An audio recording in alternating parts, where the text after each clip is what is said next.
All right, college football week 11 mostly in the books, and some big outcomes today that shaped the college football playoff. Welcome into Four Verts. My name is Harrison Graham. Let's go to the game that just went final, and wow, this was just a bloodbath for LSU in Death Valley. Number 11 Alabama takes down 15th ranked LSU 42-13. LSU gets 7 points in the final 30 seconds, by the way. So this was really 42-6. I mean, this was not even close. This was an absolute beatdown from Kalen DeBoer, Jalen Milroe, and the Crimson Tide. Milroe was terrific, rushed for almost 200 yards and 4 touchdowns. Bama's defense dominated, held Garrett Nussmeier in check, picked him off twice. And I wonder if Brian Kelly is on the hot seat because it's year 3. The defense has been bad from when he got there until now. If anything, it's gotten worse. And now LSU, with their third loss of the year, as Bama improves to 7-2, LSU falls to 6-3, is essentially eliminated from the college football playoff. So it's year 3, and he's not going to make a 12-team playoff. I don't know how LSU alums, boosters, etc., are gonna settle for this level of play because they're getting way too much talent. They're paying him way too much money to be an 8-4, 9-3 coach and not be at least in the college football, much less compete for titles. And they got no shot. The way they play defense, they're nowhere close to winning a national championship. I mean, Bama this year has been pretty underwhelming at times. I know they beat Georgia and came out of the gates hot in that first half, but since then, before this performance, have been pretty underwhelming. And they came out of their bye week and just destroyed LSU. It was never close. In Death Valley, rain pouring down, and you would have thought LSU just was a group of 5 team. I mean, this was not even competitive. I mean, the total yardage in this game in Bama's favor, if my computer will load here, 420 to 343, and again, about 100 of that late in garbage time for LSU. Milroe rushes for 185 in 4 touchdowns. He only threw for 109 yards. And smart coaching from Kalen DeBoer. It's raining, but more than that, 2 weeks ago, LSU could not stop Texas A&M dual threat quarterback Marcel Reed. Remember in that game, they were up 10 at the half. A&M makes a QB change from Wegman to Marcel Reed, and they just ran zone read the entire second half, couldn't stop it. QB run, QB run, QB run, QB run. That's what Bama did tonight. Milroe ran the ball 12 times for 185 yards, had a 72-yard touchdown, 4 touchdowns in total. Couldn't stop it. They can't stop the QB run. And Kalen DeBoer's like, okay, we'll just go back to the well. And they just destroyed him. It was embarrassing. It's like, dude, they're going to run the quarterback, Brian Kelly. Are you going to do something to stop it? And the answer was no. They could not stop it. Nussmeier, he's getting a lot of first-round buzz. I think he should come back to school and play another year. Personally, I think he's got 1 more year eligibility left if he wants to use it. So let me see here. Computer's really acting up. But LSU, yeah, he's got 1 more year. LSU is just a mess. They're just a mess. And this was a virtual elimination game. Both teams had 2 losses coming in. LSU at Florida, Vandy at home, Oklahoma at home, 3 winnable games, but this resume is not going to get them in. I mean, they lost to USC, which that that loss is aged terribly. They got killed at A&M, and now they got killed by Bama. I mean, is a win over Ole Miss at home by 3 points, is that going to get you in? And by the way, if Ole Miss wins out, they're 10-2, so you're going to be chasing them down too. So just not good for Brian Kelly. Big win for Kalen DeBoer, who now at 7-2, their remaining schedule is Mercer at Oklahoma, Auburn at home. So Bama's in good position. They're going to win all 3 of those, barring something surprising, get to 10-2. They probably won't get to the SEC title game, but that's fine. Good chance that they'll get into the top 8 if they win out, which means they would host a playoff game in the first round. Remember, seeds 5 through 8 get to host. So Bama riding the ship here. And listen, when Jalen Milroe is running around like this, they're tough to beat. And if the defense builds off of this performance, they're going to be a tough out come playoff time. So big win for the Tide, and LSU. It would not shock me if they made a head coaching change. Not like tomorrow. I think they'll finish out the season. If they win out, maybe they get some luck and they sneak into the playoff, but long shot at best. And man, that's LSU doesn't sign up for 8-4, 9-3. It's just, I mean, think about last year. They went 9-3, and they had Jaden Daniels, who's running away with Rookie of the Year, Malik Neighbors, one of the best young rookie receivers, Brian Thomas, who's been incredible. That team went 9-3. Can you not fix the defense, Brian? It's one of the worst defenses in Power 4. It's a joke. Really just pathetic performance from LSU tonight under the bright lights. Big win for Lane Kiffin and Ole Miss earlier in a had-to-have-it game, 28-10 over Georgia. Kind of kicked Kirby's ass at home as Ole Miss improves to 7-2, 7-2, 8-2, whatever it is. Georgia suffers their second loss, and it's a signature win for Kiffin.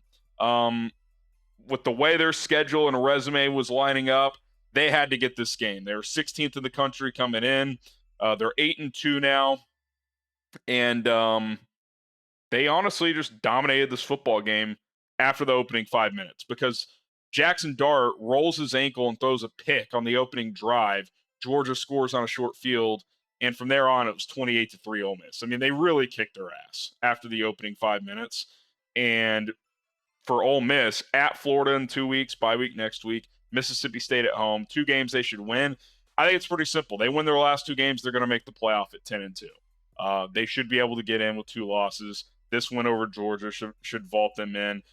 They'd love to have that Kentucky game back. Losing that game at home is just ridiculous looking back at it. But listen, I tweeted it out before the game. Historically, this is a game Lane Kiffin loses. Like, he needed to get this one, and he got it. Jackson Dart battled through the injury, played pretty well. They ran the ball effectively. Their defense dominated. And look, Georgia, they're still going to be in good position to be a playoff team. Although they play Tennessee, is that next week? They play Tennessee pretty soon here. And if they lose that, suffer a third loss, I mean, I don't know. I will say this. If a 3-loss team is going to get in, it's probably them because they would have a non-conference win over Clemson and a win at Texas. That combination is going to go a long way. They play Tennessee at home next week. So that's an interesting one. Nico Iamaleava got hurt in that game, so we'll see what's going on with him as Tennessee beat Mississippi State. But just my thoughts on Georgia, they don't look the same. They were dominant at Texas, and in the second half against Bama, they played really good. So in 6 quarters against 2 really good teams, they've looked awesome. They obviously played really well against Clemson. Otherwise, they just have not looked the part. If DJ Lagway doesn't get hurt, they probably lose to Florida a couple of weeks ago.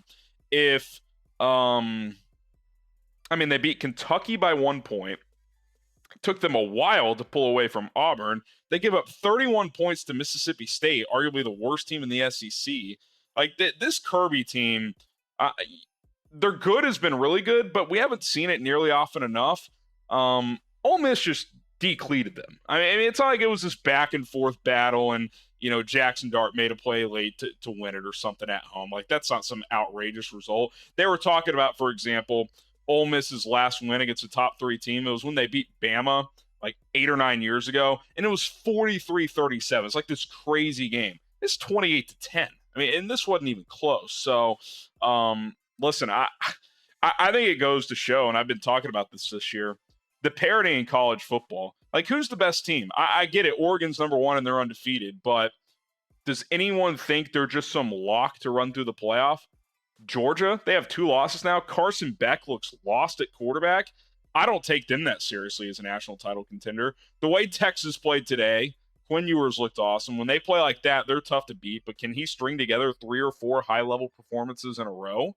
Like, this is going to be incredible theater watching this playoff play out because there isn't a dominant team around. Miami lost today. We're going to talk about them in a little bit. So, big win for Lane.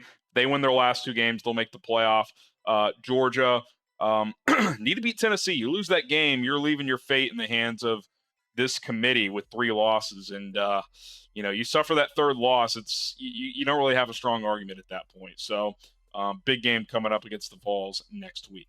All right, a couple more storylines, playoff implication things I want to talk about. But first, subscribe to Four Verts. We cover college football and the NFL every single day. We'll have some NFL Week 10 coverage tomorrow, including Sunday Night Football reaction. So if you're an NFL fan, come check us out tomorrow as well. More college football content to come as we come down the stretch of the season. My name is Harrison Graham. Continue to lock us in and subscribe for free. All right, let's talk about the Buffaloes. I mentioned them last week. They were in a good position if they won out to make the Big 12 championship game, and then it's just one game. You win and you're in the playoff.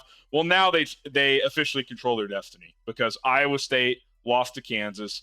Colorado beat Texas Tech today. So with Iowa State suffering their second conference loss, only BYU is ahead of Colorado in the Big 12 standings. So it's simple. If Colorado wins their final 3 games and they play, I tweeted this out earlier, I believe it's Utah, at Kansas, and then Oklahoma State. Oklahoma State is horrible. I just watched my alma mater, TCU, beat them. They've lost 7 straight. Mike Gundy could be in major trouble. Utah at home, at Kansas, Oklahoma State at home. They will be favored in all 3 of those. If they win those 3, they get to 10-2. They are locked into the Big 12 championship game, regardless of what happens to any other team in the conference. And then if you win that game, you're in the playoff. It's kind of crazy. What a story for Dion, Shedeur, Hunter.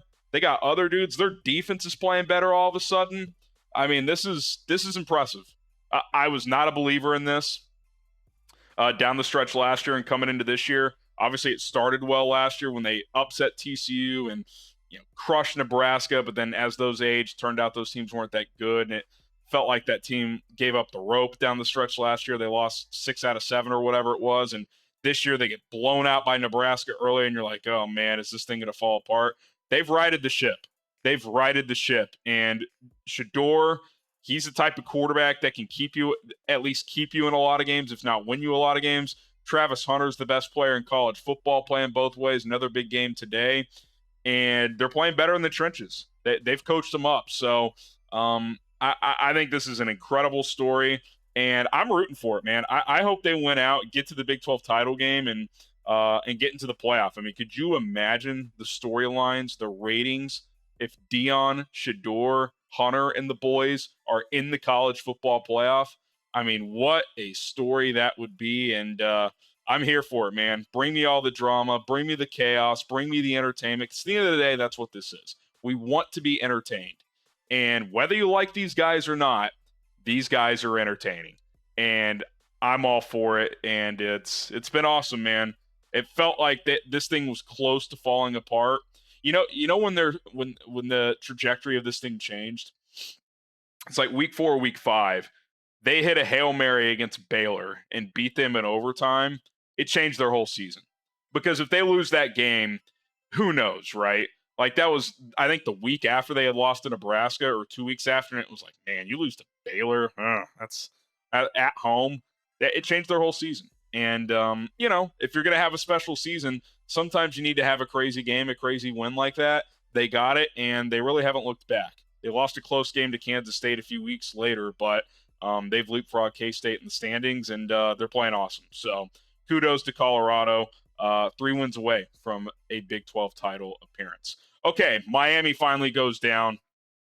They've been playing with fire for weeks now, and Georgia Tech caught them this week, 28-23. Kind of felt like Cam Ward was going to do it again. They were down 28-16. He drove him down, hits Restrepo for a long touchdown. They get a stop. He gets the ball back, and then he gets strip sacked. He's dancing around trying to make something happen, which he does a lot, and you live and die with that because he is such a special player. But today you died with it. And Miami's biggest issue has just been they're just playing from behind every week. The defense isn't that good. So I look at this now because they don't have their best win is Florida in the non-con. I think the ACC is a one-bid league. I think whoever wins the ACC championship makes the playoff. I don't think a one-loss non-ACC champ gets in. Like, if that's Miami, like if some tiebreaker scenario they didn't get to the ACC title game, went 11-1, I don't think the resume is good enough. Like, I think a 2 or 3 loss Georgia or Tennessee would get in over them. It's just they don't have the wins. So Their season's not done. If they win out, win the ACC, they're still going to be a top 4 seed and make the playoff. But I kind of expect them to plummet 5, 6, 7 spots in the playoff rankings, and they got to regroup, win their last couple of games, and go win the ACC championship. So tough loss for the Canes. You kind of felt like this was coming because, again, I mean, you think about that Virginia Tech weird Hail Mary ending that goes their way. Crazy comeback against Louisville. Cal, an insane comeback. I mean, they've had wild games, and ultimately it caught up to them today. I mean, you play these type of games week after week, you're just eventually you're going to get beat, and that certainly happened here. All right, there you go. A lot of college football reaction discussion here on 4 Verts. My name is Harrison Graham. We'll be back tomorrow with some NFL coverage, so subscribe. We'll see you then.